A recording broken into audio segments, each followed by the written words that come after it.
Imagine a standard 10-foot high basketball ring, then multiply its height by 9. Ganon kataas ang tinatalo ng mga lalaki na ginagawang trabaho ang extreme sport na cliff diving. 90 feet or 27 meters para sa lalaki at bawasan mo lang ng 6 para sa 21 meters naman sa mga babae. And the world's elite diving daredevils turned El Nido, Palawan into their playground last April 11 to 13 para sa season opener ng Red Bull Cliff Diving World Series 2025.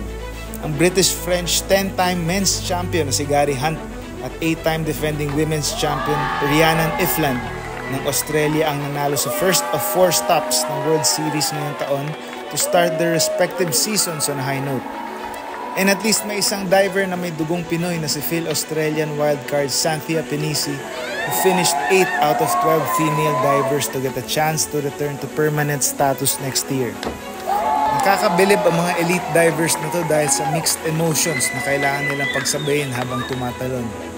Unang-una sa lahat ang pakiramdam pag tumitingin pababa sa tubig bago ang talon. Inamin ni Hunt at Ifland na kahit sila ay hindi nawawala ang takot bago ang kanilang dives. Bukod doon, iisipin pa nila ang execution ng kanilang acrobatic moves. Not to mention, dapat malinis ang pagpasok sa tubig na wala masyadong splash. So syempre, being a sports journalist, curious tayo kung ano yung feeling na pinagdadaanan ng pro cliff divers na to. Kaya nung sinabi ng Red Bull na merong dive experience para sa mga inimbitahang manood at mag-cover ng event, nagpresenta tayo na sumali kasama ang ilang celebrity. Pero hindi kami tumalon mula sa official diving platforms sa Big Lagoon, ang site ng final day ng competition, dahil para lang daw yun sa mga pro cliff diver. Buti na lang.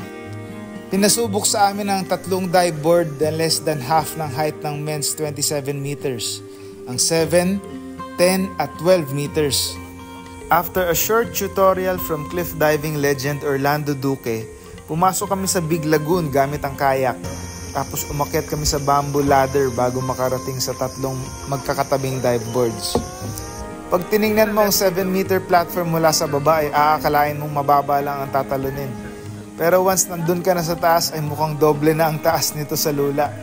So kahit sabihin mong wala kang fear of heights ay bigla kang magkakaroon pag tumingin ka na pababa sa tubig.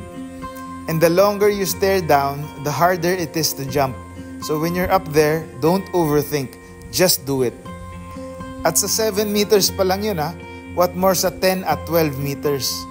Tinry ko rin yung 10 and 12 meters and habang pataas ng pataas, mas nakakatakot talaga pag tumingin ka sa baba.